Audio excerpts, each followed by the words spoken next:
So tell me you're from Kentucky without telling me you're from Kentucky.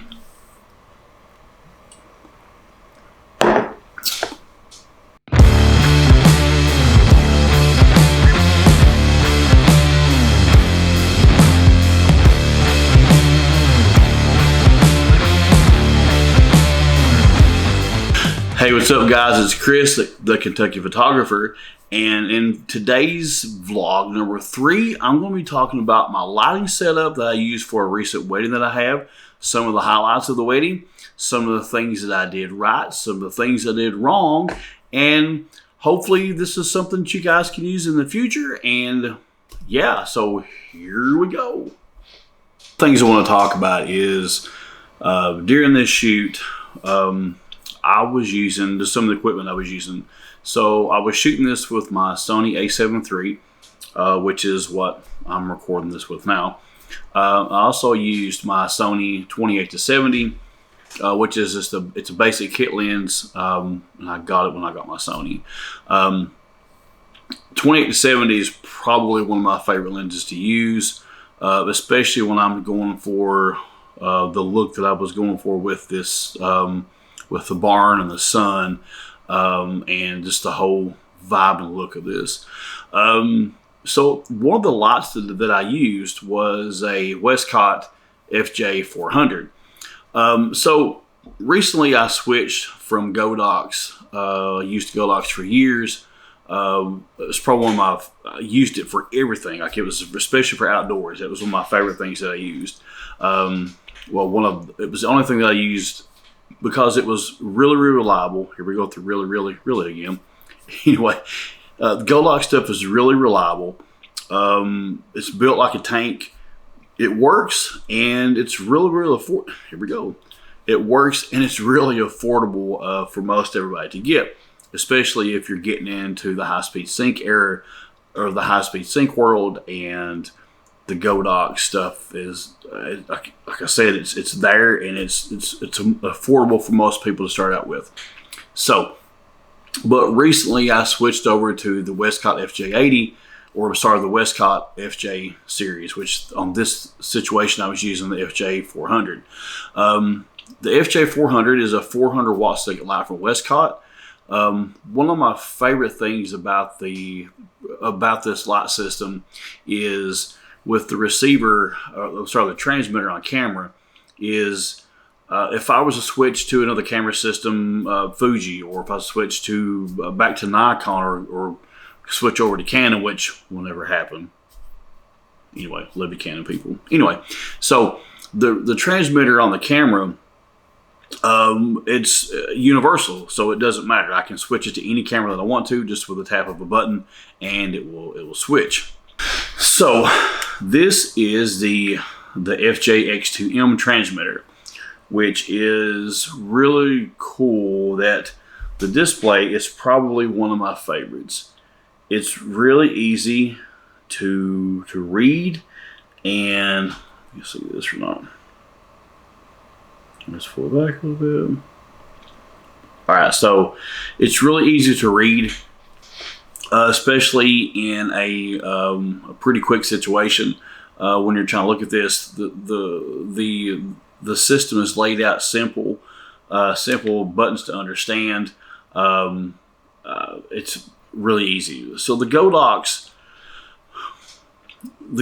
stuff to me was kind of difficult to maneuver around when you're trying to get into the subsystems, and I still don't understand how to get into some of the stuff with it. It was too aggravating for me to try to figure it out. So, and I didn't really care too much for the displays being the way the technology that's available right now. Everybody's trying to chase ProPhoto, which I use ProPhoto in studio. All my ProPhoto stuff, I use ProPhoto in studio, but outside studio I did use Godox, but now I use Westcott. Anyway, so one of my favorite things was the transmitter, and also my favorite thing that I liked about it was this is the FJ80. It is I call it like just a speedlight on steroids, which is, this is Godox makes one. It's called the V1. This has a round head, which I like it better than a square head, just because the round head puts out a better quality of light, and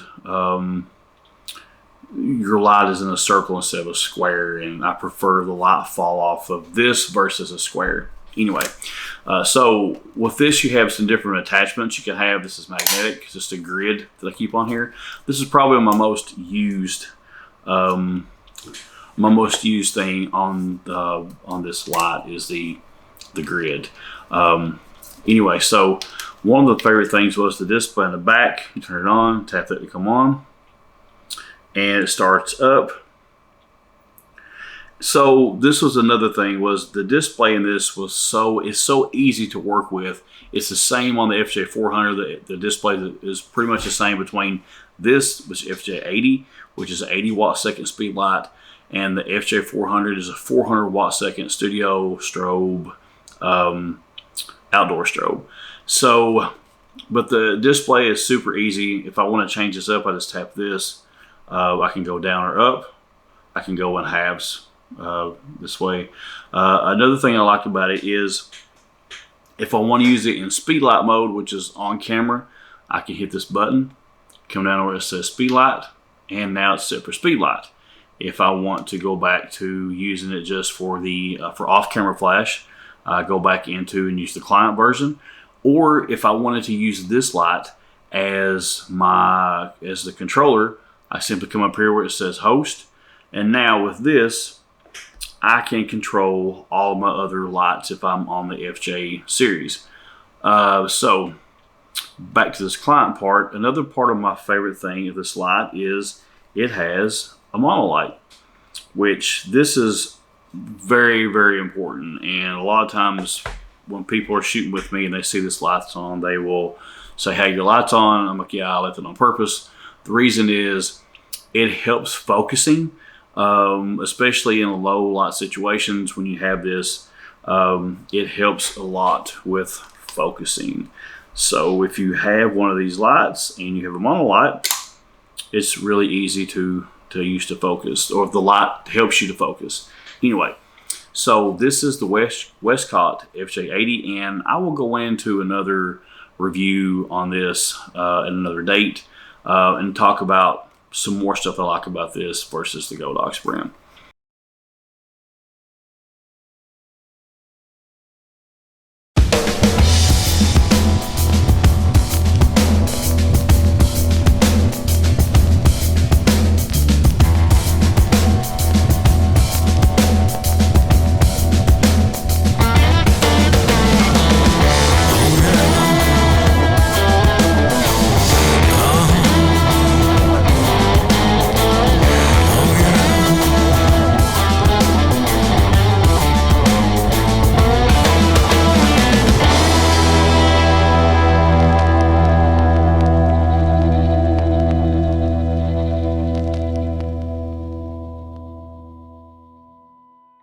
Favorite things that they brought out was this old, well, I say old, so almost sounds like a 1989 or 1988 Chevy pickup truck.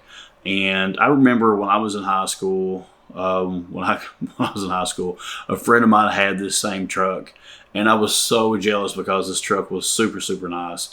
And growing up where I grew up in East Kentucky, I was one of the poor kids and didn't really have had the means to have such things, but it was really cool. So when they brought this truck out, the plan was he was taking his daughter to the altar in this truck, but we had a chance to sit down and do a lot of stuff, a few shots with the truck and with the bride and the bridesmaids. Super, super cool. Super cool. I can't talk, so it was really, really nice. And got some really good stuff out of that. So it was really, really cool. I think I said really, really, really cool. Really, really, really, really cool. I'm going to go ahead and say it one more time just to get out of my system. Really cool. Okay.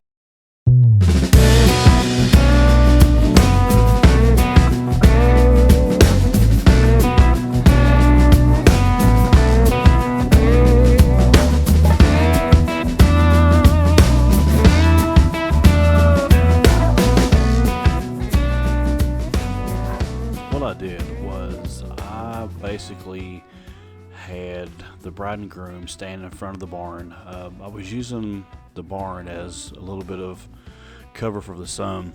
It was a fairly bright time of the day, so I put the umbrella with the FJ400 kind of 45-degree angles to the bride's left, and I think my setting was around 8.3, so it was pretty high up there.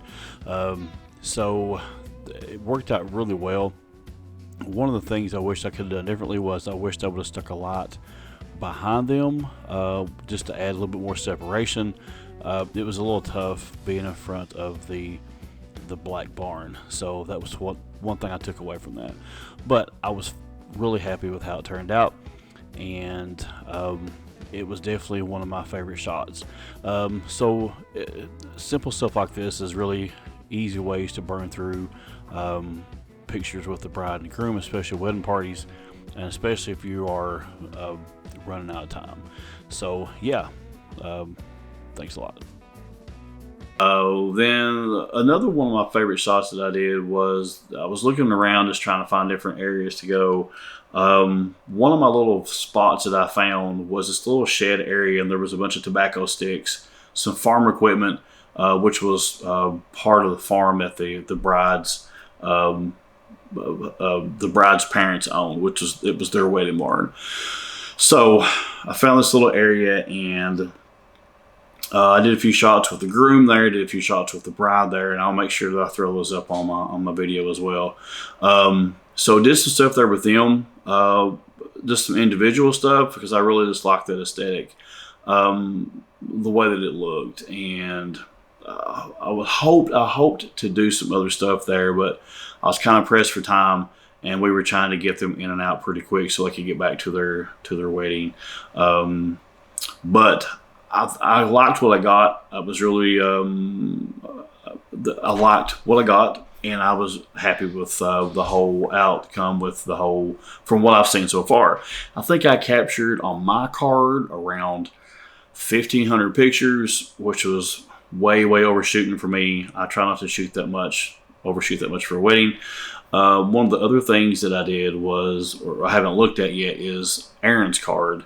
I know he shot a lot too, so I've got a lot of pictures to go through, and I'm hoping I can get this done under 30 days, which 30 days is my normal turnaround to get pictures back to the bride and groom. So I'm hoping to get this done pretty quick. So I've got a lot of pictures to go through, and I just wanted to jump on here and just talk about this. And yeah, so I'm so glad that I was a part of this wedding and that they picked me to be the photographer of this wedding. It's always really cool, and always a special feeling to know that out of all the people and all the photographers that's in this area that do weddings, that I was one that they chose. And they trusted me to capture this special day for them. And I'm so glad that I have just a small part in this. I hadn't shot weddings in a long time, probably about 2 years. And this year is my first wedding in 2 years. So I took on a few small stuff this year just to kind of get back into it. This is one of my smaller weddings. And I'm thinking that maybe next year, like, I'm going to really get back into it and do some larger stuff. I'm starting to enjoy it again. It's a lot of fun. And it's just it's a nice break from from what I've normally been doing for the last couple of years. Have been mostly studio portraits, and I've just been really diving deep into studio photography, which is something I really love a lot, and it's a lot of fun to me to figure that out. But at the same time, all that time in the studio has really helped me dial in a lot of my lighting for outside. I've been teaching some classes and just some small stuff, and I'm making a new commitment to try to get this YouTube channel up and going, and I hope it does. So I'm going to edit this video tonight and try to get some stuff out, or at least the next couple of days to get this out. So yeah, thank you guys for continuing to support this channel, and I really would appreciate more. If there's anything you guys want to see in particular, put it in the comments below. and I hope that you guys have a wonderful week. And yeah, God bless you all, and thanks a bunch.